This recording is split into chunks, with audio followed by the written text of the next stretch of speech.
Welcome to PCMC Pop Culture Man and Children. I'm your host, Mike Bongiorno. I'm joined today by my good friend and yours, Mr. Vin Forte. Hello. What is up, Vin? We're talking about gamers. Gamers, nerds. No, we are talking about an episode of the great TV show. I'll call it a great TV show, MTV True Life. We're talking about MTV True Life. I'm a gamer. Which is readily, if you want to watch it before listening to this podcast, which I suggest you do, it's for free on YouTube. Nobody's taking this thing down. A lot of these are. A lot of the True Lives are. I kind of want to get back into them because I forgot how good this show actually was. Yeah, there's a lot on there. You know which one's not on there, though? What? Is True Life, I'm a Staten Island Girl. Which is like lost media. People are like looking for this thing. Yeah. And this wasn't there a True Life like I Have a Shore House, and that kind of led to the idea of Jersey Shore? Well, that and the Staten Island Girl one. Oh, and the Staten Island Girl one. Okay. They're like, this is a demographic. But that one was also taken down. That one was actually up. And like MTV took it down like a year or so ago. I wish I would have ripped it. Yeah, True Life, MTV True Life, I'm a Gamer. This is season 4, episode 7. It aired on March 13th, 2003. So these are gamers before Steam, before like this. It's so interesting because these are like console and LAN, local area network gamers, PC gamers, like I mean, there was the internet, of course, but also it's a couple different type of gamers because there is a guy in there. Maybe the least interesting part of this episode, the guy who's like, I forget his like handle, but like he's the one going around to the PC gaming tournament. Oh, Fatality. Yeah, Fatality. One is nigh. He then got his own. He then had his own. A couple seasons later, he had True Life, I'm a Pro Gamer. That was just about him. Yeah. So he had his own second episode.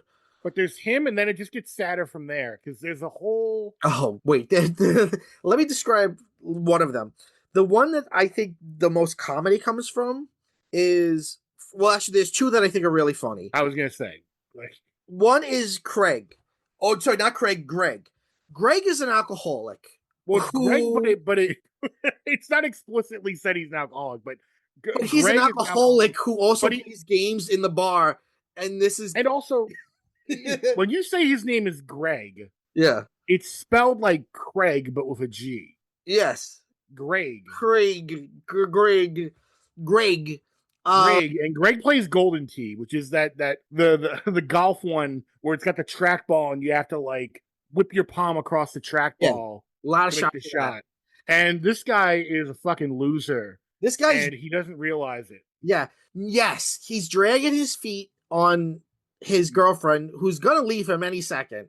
I didn't look up where any of these people are, but I should have. His girlfriend's very like, oh, we're not married yet, but whatever. She clearly wants to be married, and he's like, but my career is a Golden Tee player. Yeah. He's drinking every night. He's got that, and I'm a fat guy, so I'm not judging, but he's got that certain kind of pudge that's like, that's drinking. That's the drinking face, you know what I mean? Like, You're loaded. And then the other hilarious one is, of course, the great tragic Billy Mitchell. Yes, of Pac-Man record and Faking Records fame. Yes. He's a true life Will Ferrell character come to life. He's a true. If he's not MAGA, he should be. Oh God, he's gotta be MAGA. Someone whose main outfit in life is long black hair, jeans, a black button-down shirt with an American flag tie. If that guy's not MAGA, I don't know what is. And the whole episode, he's talking about like, he broke the Pac-Man record, and now he pivoted into the only logical place you would imagine, a hot wing restaurant. Hot sauces, yeah. So he's got hot sauce. He's got a hot wing restaurant, which is actually pretty cool. But the way he talks about it, it's in his family. Like he didn't put it together. It's in his family, right? Yeah. He didn't put it together. He totally trumped it, and he's talking about like he's delivering hot sauce to the distributors, and he's like, these people are cutthroat. They're trying to take every little piece of space. You got to fight for your space too. And Yeah. he's like pushing the other hot sauces into the back of the aisle and Yeah. like putting his hot sauce up Yeah. front and Yeah. center. Oh, he's so sad. So I think we should go through them one at a time, these four different threads. Um, Yeah. So let's start with what I want to say fate. before we get into it though, Okay. this was a time where they hadn't look, documentary is never reality. Even like the most, you know, sincere, serious documentary, there's still manipulation because it's cinema. You're still manipulating the disparate parts to create a text. And then on the other end of the spectrum would be like super produced like shows like the Kardashians. You know what I mean? This is somewhere in the spectrum in the middle. It's not as like produced as something like Jersey Shore would end up being. There is some reality to it, even though there's Mhm. obviously some bullshit. And we'll point out which things that we think are like that's bullshit. Like the kids with the fridge full of Coke cans. It's like, all right. The fucking craft service came in with that Coke 2 minutes ago. Yeah. Um, but for the most part, I do think there's some verisimilitude here. Not a lot, but some. Um, so the four threads are a group of guys that all live together and all work at FedEx in Memphis, and they go by the Order of the Light. Yeah. They basically all chip in and own a house or like rent a house Yeah, that's like their gaming house. They just game 24/7. Some of them work at FedEx at night, some of them work during the day. they all So work like with they're FedEx. constantly Apparently, at that point, Memphis is where FedEx is from, so like they employ the whole town. yeah. So like well there is one well we'll get to the one guy who doesn't work at FedEx there when we get to it, Oh, that guy. but this Yeah. we'll reveal his name when it comes up. Oh, Vin, you better believe I wrote down every name. I wrote down Yes. all their stupid names. So So okay. there's them. Well, let's just start with the least interesting and go. So fatality. Oh, let's Let's do start with him fatality. because it's his like okay. If they did a solo episode on him, which they did later on, Yeah. I could see where that when you flesh it out a little more, it could be interesting. But when you stack it up against the other three, this is like fairly standard. It Well, kind of he's it kind of tops out at like, oh, it's kind of interesting that this kid is so good at these yeah, games that like he's making a genuine like right. he's clearly got a lot of money. He Yeah. like rents an apartment, like he's got a Yeah. sick car, like He's making a lot of money. Well, that's the thing, which is he doesn't have a lot of personality. He's just dedicated to what he does. He it's great when they juxtapose him and Greg because as undisciplined Greg is, Fatality is super disciplined. Like you tell this guy that's a has great no point. friends. He just plays games all day to be the best and goes and wins stuff. Not to get ahead of ourselves, but not only does Greg not have friends, but No, Fatality doesn't have friends. well, Greg has fatality of the Greg has tons and okay, tons of fat guys that they hang out with and play the golf game. but Greg, and maybe we need to cut this out later, but you make the call on this. Was I the only one that thought when he was talking about that older guy that got him into Golden Tee that there was like something gay going on there? Like, I want to point out that Vin is allowed to say that as a queer man, as a queer person. Um, but no, uh, people go. I dare people watch for yourself and tell me I'm wrong. no, I don't think that. First of all, I don't think this is worth cutting out. I think that you've got an interesting point. There is.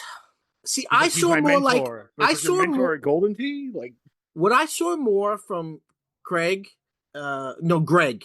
It's Greg. I'm just going Greg. As Greg, spelled yeah, Greg because that's the way it's yeah, supposed to be that's fine. spelled. What I got more from that was Greg being like, "Are you my dad? Will you be my dad?" Like Yeah, I felt a lot of. He's a very lost guy, and he doesn't know that he's got some good things in his life, like his girlfriend. oh, should we just skip over fatality and go right to Greg? Like, what you need to Well, know about fatality? all right, let's talk a little bit. Let's all right, quickly. Fatality. Let's run through fatality. All right, Fatality is he lives in Kansas City. He's a PC gamer, a professional gamer. This is This is no three. 2003. He's described by this TV show as the top ranked computer gamer in the world. Okay, he makes over 100K a year supporting himself. Okay, Yeah. Yeah. And there is an interesting bit in his segment where like on his way to the tournament, like he gets to his hotel and like other gamers are there and they all want to like test their It's like metal. being the fastest gun in the West. Like he's like everyone who's the best gamer in this town will come. And again, it's local area, so it's like benches with big computers that you lugged in with huge Yeah. monitors because you're not doing this wirelessly. And But these like the people guy in come his and hotel just room is kick like, their I can't ass. believe he's like, I can't believe fatality's here. I can't remember what game they play though. What's the game? Oh, was it Unreal Tournament? Yes, Unreal Tournament 2003, which I don't remember that. What is that game? I don't even remember that game. Oh, Unreal was huge. There's a bunch of nerd. There's one at least one nerd right now who's like yelling at you Oh, I'm for so not sorry. knowing Unreal. I'm so sorry. Um, it became like the big like the premier like tournament shooter like around Okay. that time. There's a time between my parents stopped buying me video games and me having the money to buy myself video games where I missed a lot. Yeah, In 2003, we were right in the heart of that. Um, yeah, he goes. I mean, it's cool. He goes to an actual tournament in like a nice place, and there's people and fans and people actually watching, and it's like, well, this is legit. It probably blew people's minds in 2003. Like now, that's not as crazy as it used to seem. But what's funny is they just oppose it with the so-called tournament that Greg's in, which is just guys in a bar yeah. playing for like pocket cash. Um that's basically it. He wins. There's no drama there. He just win. Everybody who And he comes up wins against handily him, too. It doesn't seem like yeah, anyone's like a threat. he's just aggressively good. That's it. That's Yeah, fatality. There's no other character he's to the him. Tim Duncan of Yeah, Unreal Tournament. Like he's not flashy, but yeah, he's got 5 rings and like he should be one of the best players of all time. But nobody's buying his no jersey. personality Nobody's at gonna all. get yeah. Like Yeah. All right. So let's talk about. We let's want talk to talk about about Greg, Greg. baby. Let's talk about Greg. Oh, Greg. He's from Chicago. His position is interesting. The first thing he says is, I'm not a nerd like like most video like Right, he's like above. He plays Golden Tee. He's yeah, not and he one of makes it these. like he's a jock. And the real sad one of the there's so many sad things about Greg, but one of the sad things is his dream is to be an actual pro golfer, Right, but he's good at the golf video game, which, and I can't stress this enough, is not it's at all not real golf. the same thing. It's not at all, none of the skills are at all the same. But in his mind, he's like, oh, I want to be. Oh, and like they show him like at like a golf range, and I don't know, I guess he's doing fine. He goes every day in the afternoon. He probably wakes up at like noon, but he goes every day and practices. But he's really good at is the game. We're told by the TV show. We actually see him lose Oh, constantly. I was just about to say, He's like the opposite the of big fatality in every way. yeah, like the big thing with Greg is that he the first thing we see of him is he goes to a bar and he does kind of like a almost like a pool hustler kind of thing where he's like I'm gonna prepare for this tournament by having a night out at the bar and he drags his fucking girlfriend there Yeah. and she's sitting there. This is the most infuriating thing because like, and I'm sure you're gonna echo that. I'm sure you would agree with me on this that if we were in Greg's shoes, God forbid, and we Yeah. had like an apartment with a girlfriend who like clearly is like doting on us and loving us, would you drag her out at fucking 2 No. a.m. to like make you like watch you play Golden Tee? Like there's a part No. where he's playing Golden Tee and again he's losing.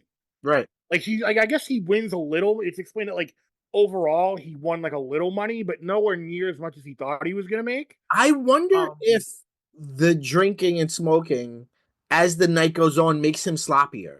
Maybe that's a good working theory, but it all doesn't matter because the bottom line is Yeah. that his girlfriend is like always seems like 2 seconds away from just giving up. Well, it's because he wants the boomer dream. Whereas me as a millennial, I look at him in 2003 with an apartment and like a pretty nice life with basically no real income. And I'm like, damn, I want that. I have two jobs and I don't have that as good a life as fucking Greg does. This may be like a completely random, but like I had a weird hyper fixation on like a part of Greg's apartment. Please go on. Um, What the fuck was up with his indoor grill? Yes, yes, I wrote this down in my notes. So last episode we did infomercials and we talked a little about the George Foreman grill. This was This not is that. not that. This was like A imagine barbecue. right, like imagine a barbecue, but like the grill plates of a George Foreman grill, like standing up in It's your like living those room. little barbecues like you bring to a cookout or you bring to like the beach or Yeah, whatever. the egg, the ones they call like the egg or Right, whatever. but it's a grill, And but it's just on a inside his stand. house. Yeah, it's just like on like a And not stand even in his kitchen. It's like in his in living the room. living room. And he's like cooking steaks or whatever on it, and Yeah. it's like, and they breeze right by it. But I paused and was like, wait a minute, what? Yeah, what the fuck is that? Explain this grill. What is this? I've never seen a grill like this. Yeah. That's like indoors. Like okay, indoors, fine. It's not a thing. I think it's just either MTV told him to do it or I he's just think just a he's the kind of really guy who would stupid have that. person. Because it's very dangerous. Yeah, I was also like, what the fuck? And that's also the scene where his girlfriend is like, yeah, well, it's all. I was gonna mention that there's a lot going on in this one scene. Yeah. So we learn in the scene that she clearly wants to get married, Yeah. and he's like holding off because he wants to fucking win more tournaments or some shit. Yeah. But the bigger reveal is how they met. That like he called up the Golden Tee like hotline, Yeah. and like she was working at Golden Tee, Yeah. and that like they connected. Yeah. But like she doesn't care for gold. She was just like No, working there it's as a just her job. job. But like they met through the Golden Right. Tee like helpline, and then became a couple. Yeah. Yeah. Like I wanted them to get more into that. Like what the Yeah. One of the first things we see him do is he goes to a bar and so there are so-called, so-called tournaments, but then there's also hustling, which is like he's kind of like hustling, just making like little bets with people. But yeah. even that, we don't see him do so well. And then he's like, okay, I'm going from one bar to the next bar. I know he truly is the Minnesota Fats of Golden Tee. Yes, except Minnesota Fats like would win. And he goes to like a so-called tournament at the end. And his girlfriend's with him, and she's just bored out of her mind. At one point, it's 2 a.m, and she's just like sleeping on the fucking like bar stool. They're literally like vacuuming the floor. Yeah, and they're like, "Get out!" Because he had he came with $20, right? That was his ante, and then I think he was up for a little while and then back down, and now he didn't want to leave without making back his like initial $40 or some sad shit. What is he? I think I might have wrote. Oh yeah.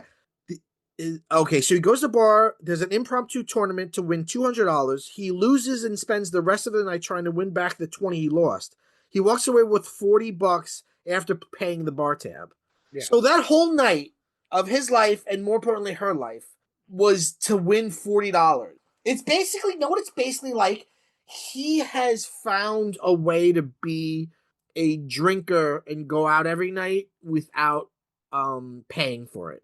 Like that's as much as he wins. He wins enough to like get the bar tab. Right, like he gets to save his money and live another day to go out and drink. Yeah. And look, I'm no athlete. I'm not even a good video game player, but he chokes pretty easy. Like he'll choke and then psych himself out and that's it.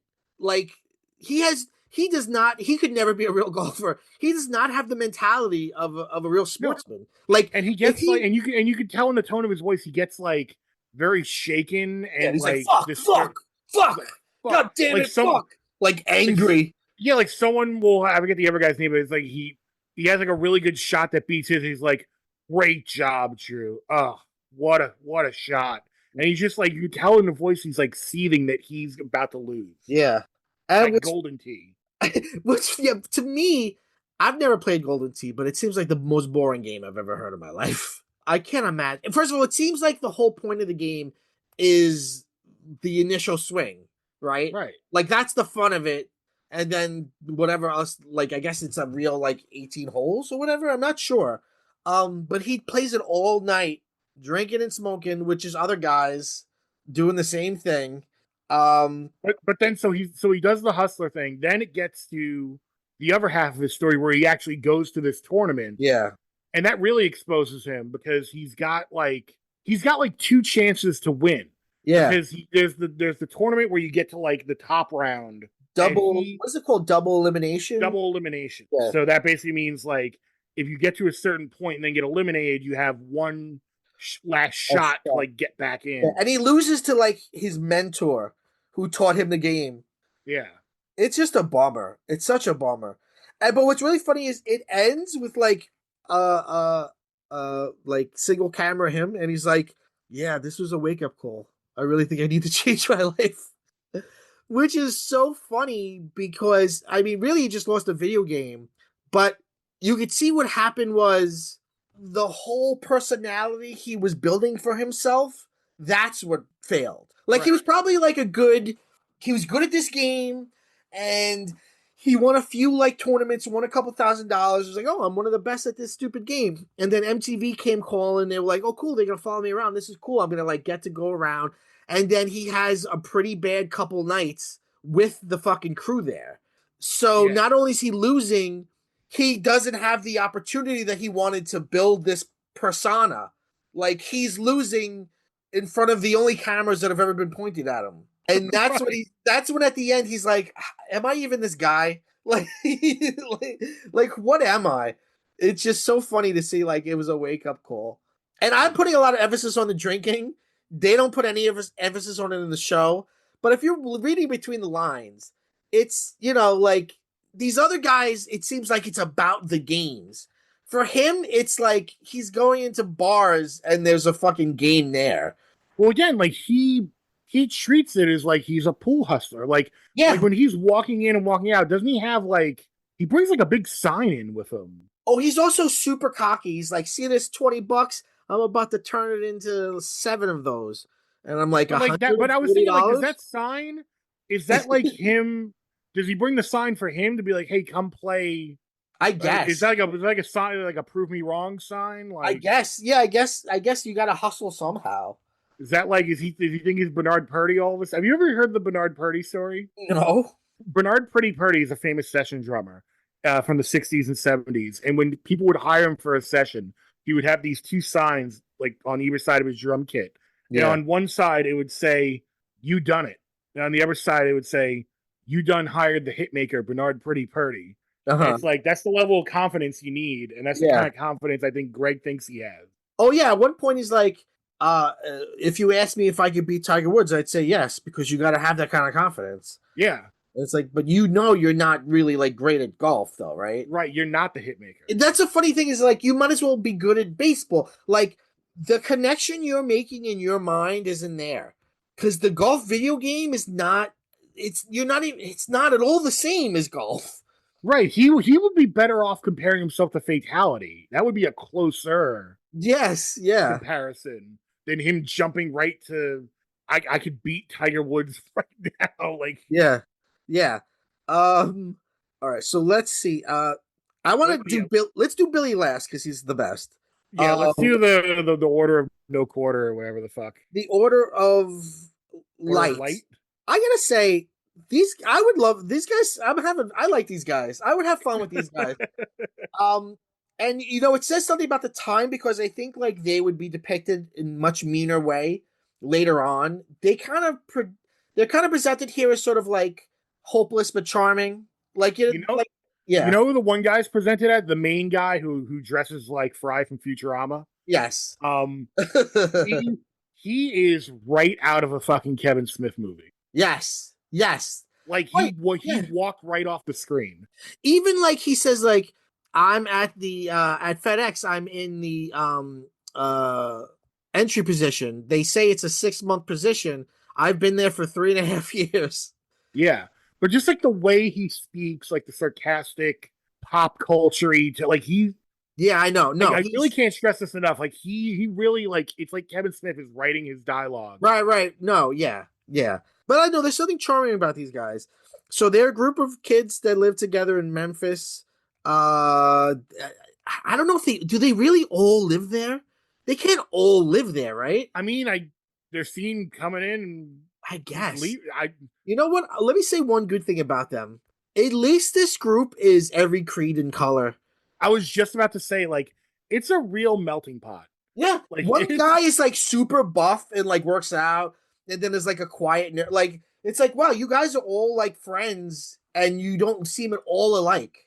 Yeah, all races and like the big buff dude is like you're like this big buff black dude, Yeah, and then there's like these skinny white dude, there's an Asian dude who, to be has a bad fair, name. has a bad name. He's just called the Asian. The Asian, not great. All right, can I go through all of the characters and their names Oh quick? yes, please. Okay, so there's Tim Suicide Bomb. So Suicide Bomb is the person Vin was just talking about. He's like the main person who's like narrating for us, and he's called Suicide Bomb because he'll often kill his own teammates, which actually doesn't is not a good nickname. Like Yeah, Friendly Fire would be a better nickname. Like Suicide, that's not what a Suicide Bomb is, but whatever. That's why they call him Suicide Bomb. Then there's Kerry Longshot. Longshot is kind of he's described as kind of the leader, even though it seems does like Tim is the leader. There's Jimmy, problematic name, the Asian, because he's Asian. and he's the only one that seems like does not work at the FedEx. Yeah, he works at Benihana. I know this just keeps getting Which by the way, I not love good. Benihana, but it's But just the Asian who works at Benihana I just know. reads, yeah. Yeah, a fake Asian place. There's Hatred. His real name is John. They call him Hatred because he's just very competitive and he talks trash a lot. Yeah. There's Stuart Raiju Sakata. He's the weeb. He's the shy one. There's Kyle, whose nickname is Kid GT. They don't say much about him. There's D, and D's real name is Dedrick, and he's the jacked guy. Yeah. Then they've got a girl who hangs out with them named Leslie, but they call her Piglet. And she doesn't seem to live there, but she's their friend. Again, right out of a Kevin Smith movie. She's like their one meek female. It's friend. also like right out of a fucking Big Bang. Yeah, like she's their Penny. Yeah, she's their Penny, Piglet. All right, so this being what we've told you before, you're probably imagining, okay, they live together. They probably have like an amazing setup, like a room with like a gigantic TV or like a projected wall and like everything into it. No, imagine like there's just a many little TVs everywhere. It's There's kind like of a fucking TVs mess. next to TVs on top of TVs. There's TVs in the kitchen.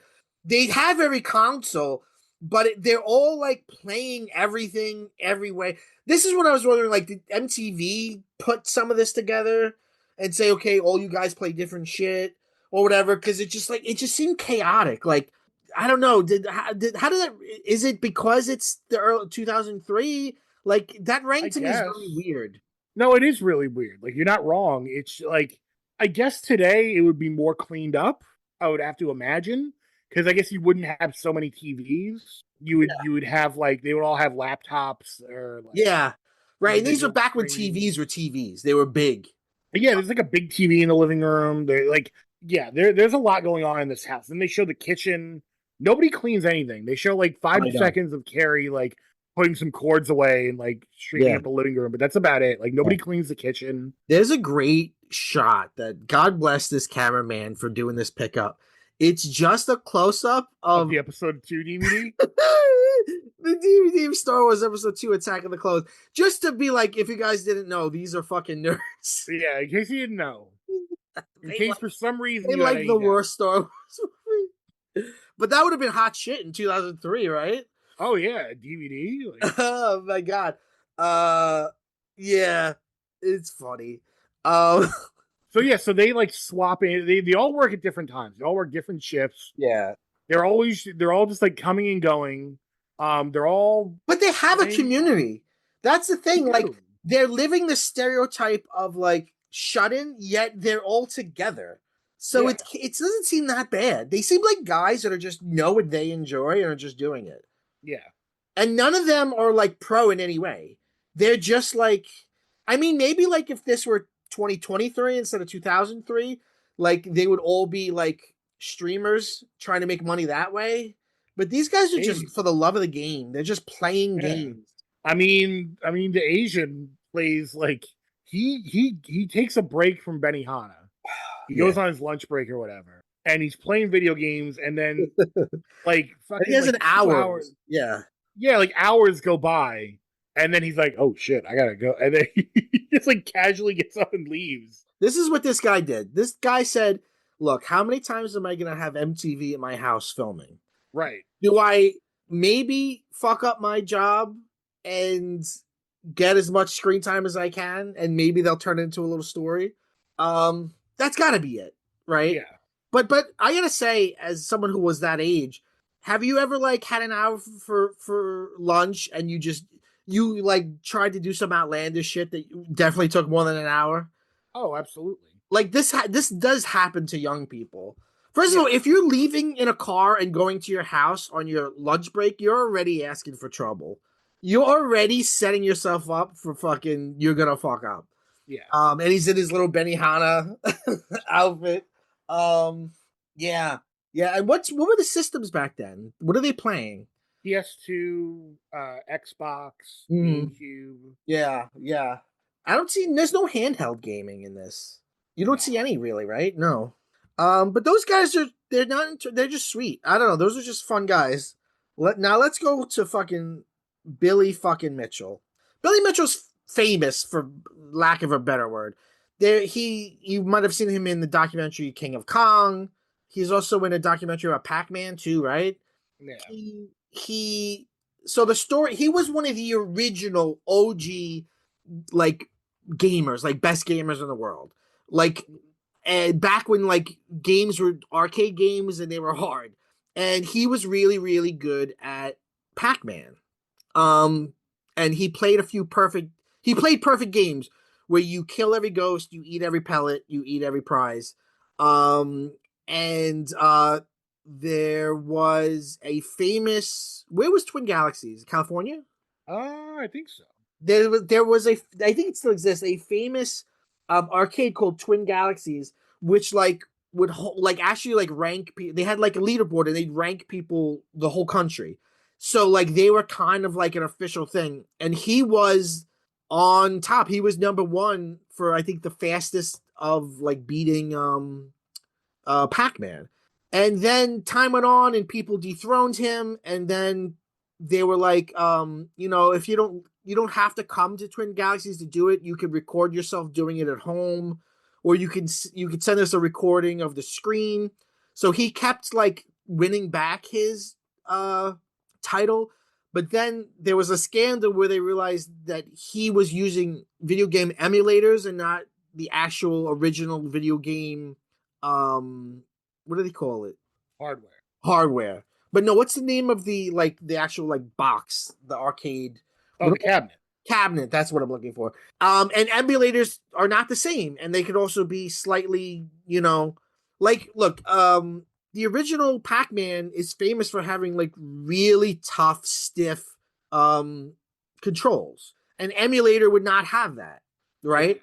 So he lost his throne and became and like Twin Galaxies even turned against him, and he became like a pariah, but he was also not famous to begin with. But the thing that makes him so funny is like I said, he's like a Will Ferrell character. He thinks he's the coolest fucking guy that ever lived. He's this tall guy with like long hair and like just long white guy hair that's not cool. He wears jeans and a button down shirt and a tie. He acts like he talks about they were groupies. He talks about himself like he's the greatest person ever lived. And it's like, you were really good at Pac Man. And I actually, Yeah. Vin, for your benefit and the benefit of our listeners, wrote down a bunch of his quotes because he kind of Oh. speaks in quotes. And I've got some of these for you if you want.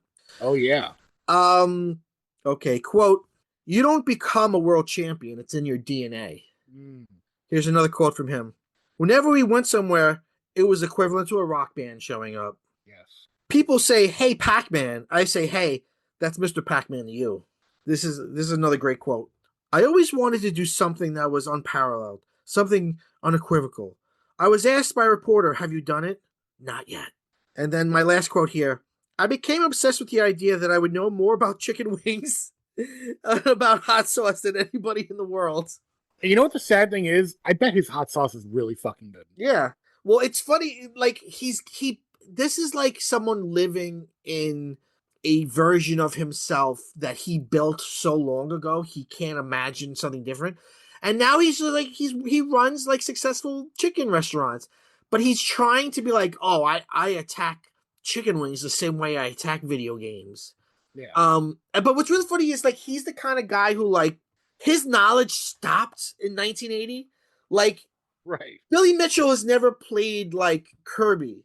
He's probably never like played any like Silent Hill or fucking Doom. Like he's like he was an OG arcade guy. That's it. End of story.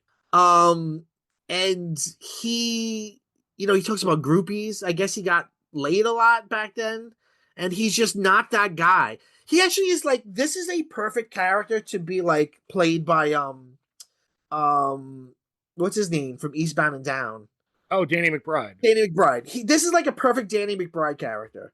Just like this could be a set for a show. Like a guy was once like the greatest video game player in the world, but then 30 years passed by and now he just works in his family's chicken restaurant, but he still carries himself like he's the greatest. Well, and he does this long tease throughout his whole segment. Yeah. It's like, I've got something that's gonna hail. It's gonna make the Pac-Man. Like, right. I've got, and he keeps like hyping this up in this like hushed Billy Mitchell tone. And at the end of the episode, it's like he's just gonna go for like the Missile Command record or some shit. Like, yeah. It's like, Billy, who cares? It's like, not really said. Maybe it was Donkey Kong. Maybe Donkey Kong was what it was. I thought it was Missile Command. Well, you see him playing Missile Command, but right, and I assume that you see him playing it because that's when he's talking about like going for that record. I don't know. If Google AI is to be trusted, and it always is. No, he obviously whatever he's going for was a different record because he wants to be that guy still. Yeah, I can't get enough of this guy. He's also very big in. Is it the King of Kong where he's basically the villain? He's like the bad guy in it, right? Because like the guy who like has like the real record is like a sweet family man. He's like a nice real guy, and then Billy Mitchell is like trying to like he's like the Shooter McGavin to this guy. That's exactly who he is. Or he's exactly exactly Gilmore.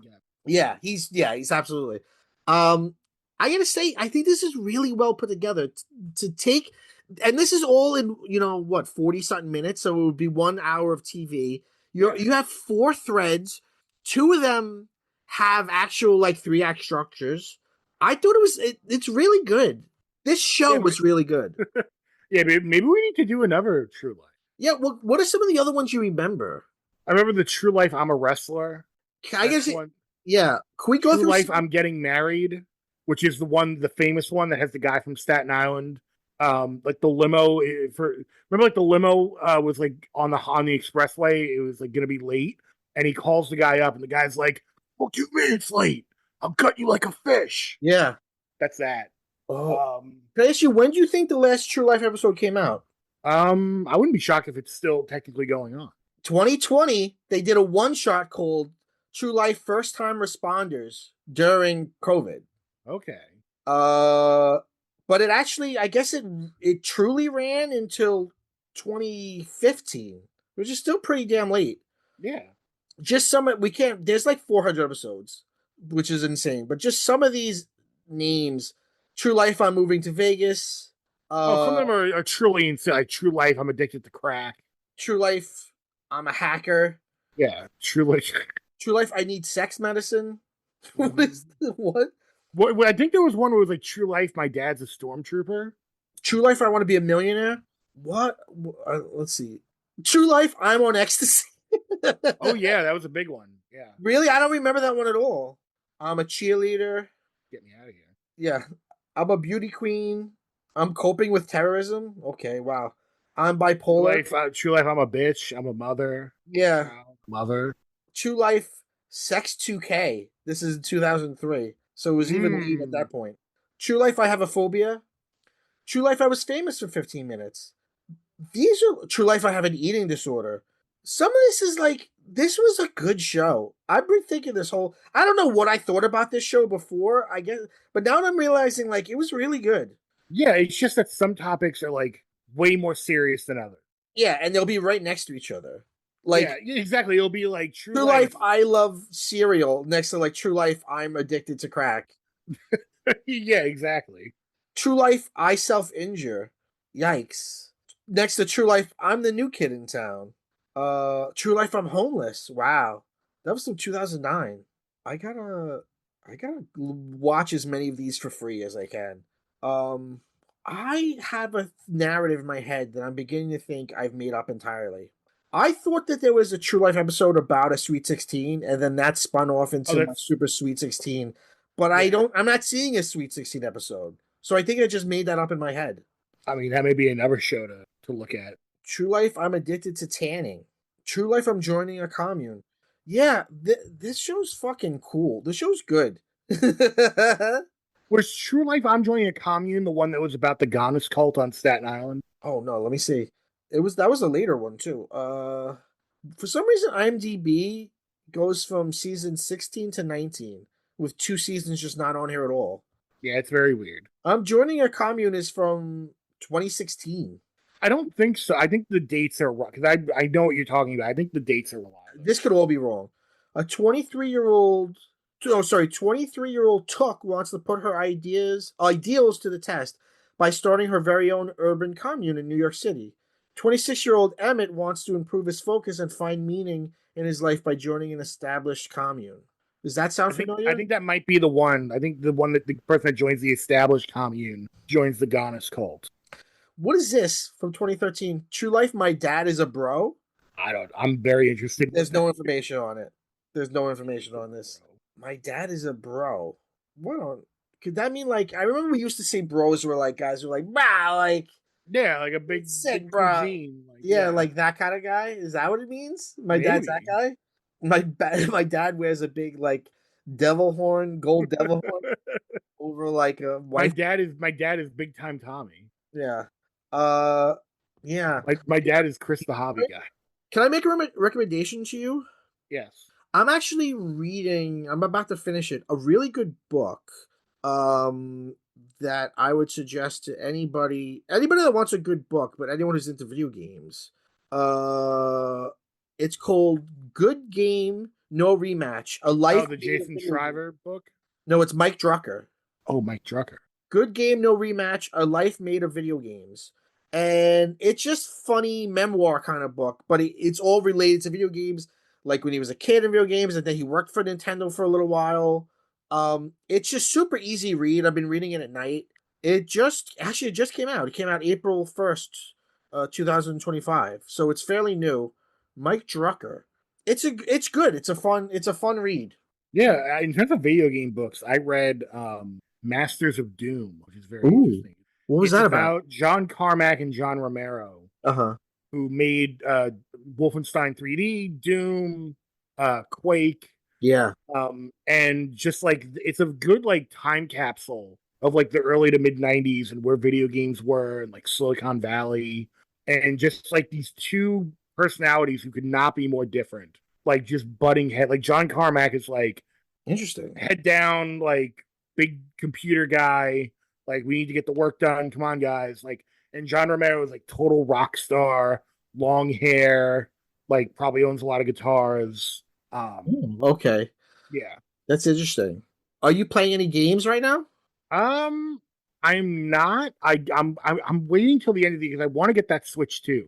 Yeah. Because when the Switch 2 came out, I was like, I want to wait because I want to see if this thing's gonna be a big success or if it's gonna be like the Wii U. And almost instantly we got our answer because apparently it's been selling like fucking crazy. Yeah. And I want that Donkey Kong game. And Yeah, I heard that was good. did you see what they just said they're gonna do today? No.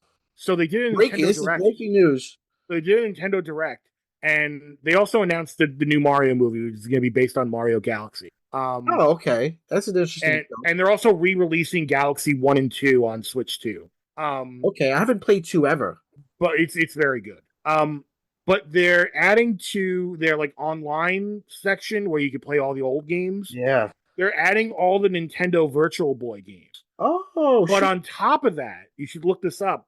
They are making a peripheral that is like it looks exactly like the original Virtual Boy with the stand and Uh-huh. everything, and you can like slip your Switch 2 into it and just and like look through the visor and like Oh, shit. play it Way to like a yeah. Virtual Boy. Way to embrace one of your greatest follies. Yeah, I mean there were a couple like really good like that Wario Land game on Virtual Boy is like excellent. Wasn't it all red? Yes. Yeah. Yeah. But well, that was the thing. A lot of that Nintendo was always like, you know, uh taking big swings. And sometimes they would hit home runs and sometimes they wouldn't, but it was always interesting. Oh yeah. Um I'm let's see. I'm not playing anything right now. The last game I played a few months ago was uh Epic Mickey Rebrushed, which was Mm. a Epic Mickey For the redone. Wii. Yeah. Yeah. Uh because it was originally, yeah, it was originally a Wii game, right? Mm. It used Wii controllers, but so they reconfigured it and made it for Switch, and I played the fuck out of that for a little while. That was a really fun game. I'm kind of in a place where it's like I've been wanting a PS5 for a long time, and I keep telling myself like, "Oh, I'm gonna wait till it's cheaper," and it's somewhat cheaper, but it's It's not never going to get cheap any cheaper. enough. It's And with not the cheap enough. tariffs, it's not getting any I cheaper. know, yeah. Well, yeah, we're all fucked. As for Switch 2, I feel like I'm going to buy it when they do the Mario game. Yeah, because they've got to have them on. They've got to. It's crazy that they haven't yet. That's what's crazy. I'm probably gonna wait until I may wait till deep into next year, unless I'm gonna take a peek back at it around Christmas because I want to see if they do like a big bundle. Mm, yeah, yeah.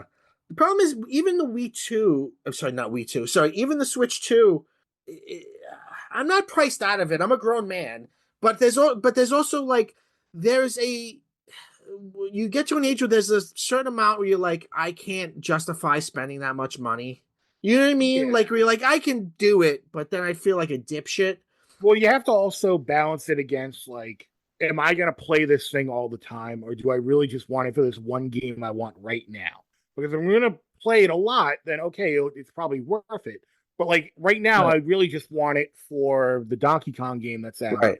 and Well, then that's the thing. maybe the new Mario Kart. Yeah. That's another reason why I wait though. Like I got the PS4 very late and then I just went on a tear Right, playing because you have every all the game I games had available wanted. to you. Yeah.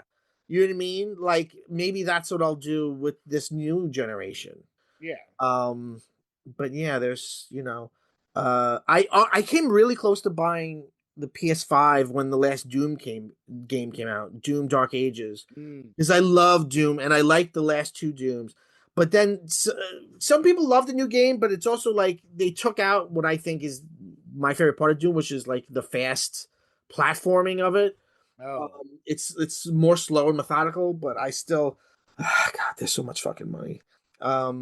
Yeah, yeah. But Vin, this has been a wonderful episode. True life. I'm a gamer. Vin Forte, he's a gamer over there. Vin, do you have anything you want to plug for the people? not right now. Okay. Don't you do a Substack?